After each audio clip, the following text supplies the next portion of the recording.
Hi, what's going on guys? It's Almond. Welcome back to another Wizard101 video.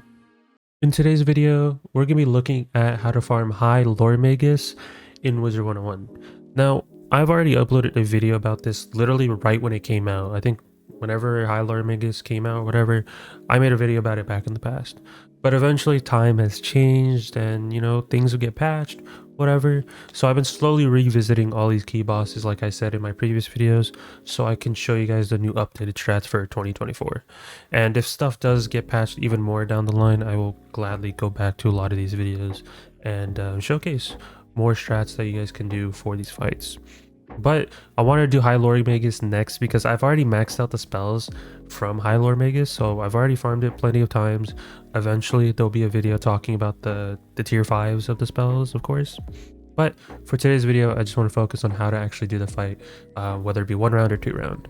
Ideally it's 1 round if you have the setup, but it's very niche. But like I said, the easiest way if you don't have the setup is just going to be 2nd round. So be on the lookout for that all in the video. And yeah, so if you do enjoy this type of content, be sure to leave a like, subscribe, all type of stuff. Join Discord if you guys haven't. All these guides that I always talk about in the videos are in the Discord, so you're more than welcome to go look at them and you guys can see the images better, of course. So in the video, or in the background I guess I should say, is that the strat that we did was basically Scald and Scintillate.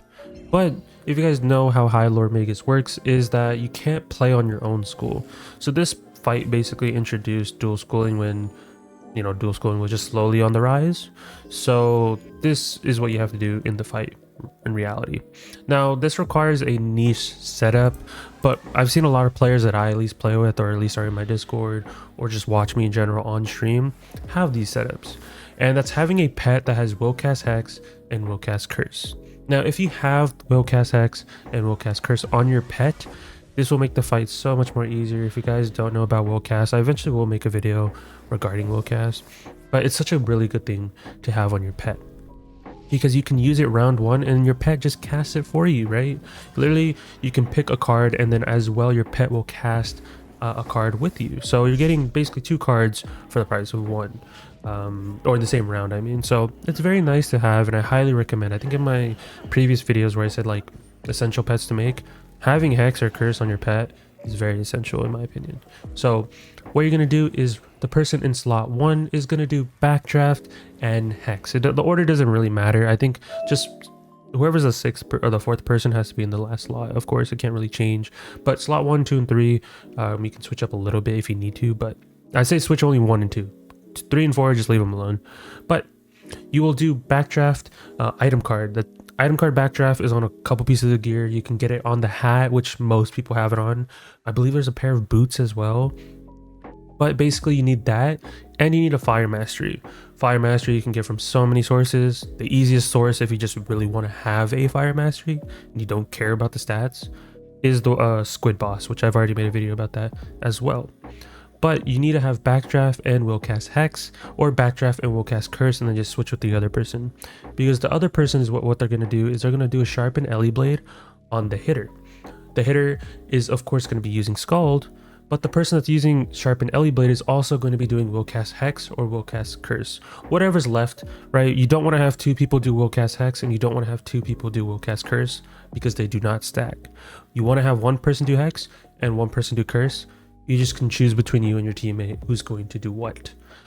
So kind of straightforward for that. But also make sure the person in slot 1 is not a fire. I mean, it's kind of straightforward because the auras give you like minus 200% accuracy. So you can't be a fire that's using Backdraft. And same thing with the Sharpen Ellie Blade, you cannot be a balance. You have to be someone else that's other than a balance, because you have to do Sharpen Ellie Blade, right? And it's a balance spell. So that's why we have that as on, or listed on the slides. Now the third person requires such a niche setup, but it's very doable now with the release of Wallaroo. Before it was kind of like pay to win to do the setup, but now it's a little bit more easier because you have all these pins and everything like that. Basically, you just need a setup that has at least 208 fire damage, which is very achievable. I can easily get to like 230, 240 on most schools. Even like I think like some other schools as well. I think you just have to have the setup. But 208 fire damage, and make sure that you're not a fire. So I made the setup on my Storm, and I had, I think, at least like 220 damage. I don't even remember the exact amount, but you're just gonna have at least 208 damage minimum. Of course, you're gonna be using TC Scald, which you can just get from the bazaar, and it's kind of straightforward. Scald is easy to get TC wise, so don't worry about it. There is no item card Scald. I mean, of course they do exist, but you have to like sacrifice some stats for it. So hopefully one day we can get a pet that has Scald on it. That'd be nice, which I'll save for a video down the line. So yeah, person slot 3 is gonna be using a Scald, and then of course last person is going to be doing Incendiate. Make sure they're not fire, because Incendiate is only on the Dahlia hat, which I do specify in my videos.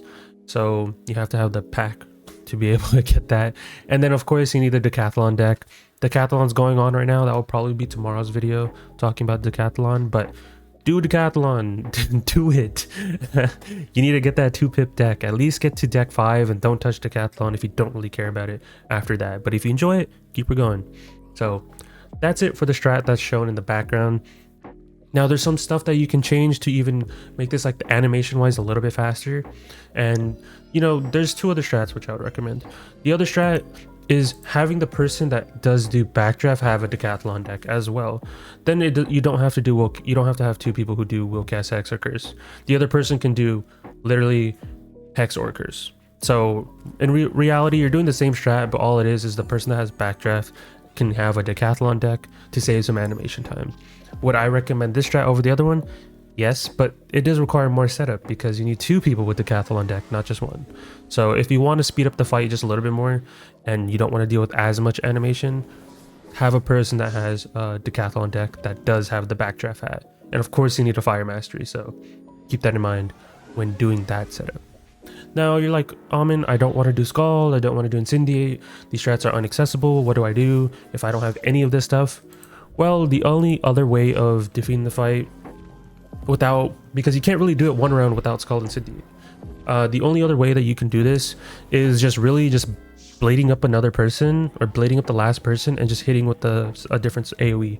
So you can have a myth hitter, you can have a storm hitter, but what I'm going to show you is storm hitter, just because you can have pretty high storm stats easily in my opinion, so keep that in mind.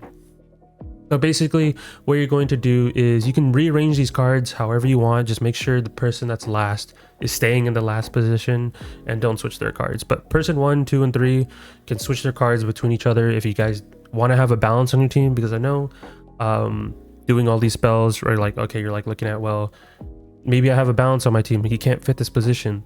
What you could do is just switch some stuff around. So you can give like the third person the storm amulet, and then a TC or / item card stun. So all you're doing in reality is just blading and then hitting with the Storm Lord. Now this does require the hitter to have at least 230% storm damage, which is very achievable, especially with the release of Waldaroo. You just have to have 2 sword sockets on each piece of your gear, so hat, robe, boots. And then of course it's a bunch of wands that give damage. You want to have like either Aeon or Reaver at the aim, and then amulet, just depending. Obviously you want to have a mastery, of course, so whatever mastery you have, run that. Same thing with the ring, Reaver or Aeon, depending on your school. And then the pet, you can have an all damage pet, whatever. Okay, because these mobs don't really have resist, so you don't need to worry about piercing through. So you can just go full damage, literally go full outright damage on these builds, and you'll be fine. And then specifically on the slide, I linked a amulet, so people can go check that out if you want to buy that amulet. That gives an item card stun, basically to not deal with minions just casting cards, save animation time. You don't have to stun, but it's more of a safety net because you can also get hit with a weakness, so just stunning the minions makes it so you don't have to worry about that. Of course, if you don't want to do stun, you could do Ellie Blade, and then round 2 you can just carry a cleanse if you want to, so that's an option as well. But I just made it so save animation time, kind of like whatever's the quickest without having to deal too much. But that's basically all the high Loremagus strats. Depending on what you have, of course, the hitter can be whoever. It can be a storm, it could be a fire, it could be a myth. You just have to switch the cards around. So if I'm not, if obviously I'm a myth, I'm not going to use Ellie Blades, so I'm going to be using Spirit Blades. I'm not going to use a Storm Blade, I'm going to be using a Myth Blade, so forth, right? So you can easily do this in round 2.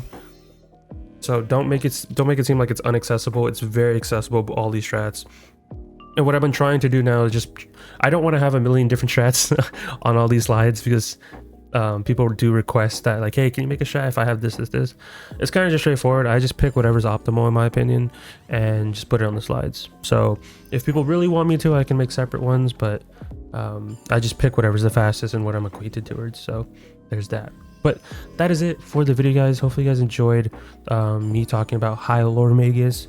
Definitely, if things change down the line, I will update this video, but this will probably be the most I need to do on high Loremagus, because you can't go faster than 1 round. Of course, if damage power creep ever happens and you're able to somehow 1 round high Loremagus without using Scald Incendiate, I'll gladly make a video on it, but you can't, because there's mass feint cheats. You can't use feint in this fight because of cheats, so that's why we're using all these other things, of course. So that is it. Check the slides in the Discord if you need to. Check the gold key tab or whatever in the Discord so you guys can see these slides whenever. And yeah, be sure to leave a like, subscribe, all type of stuff, and I will catch you guys in the next one. Peace out, guys.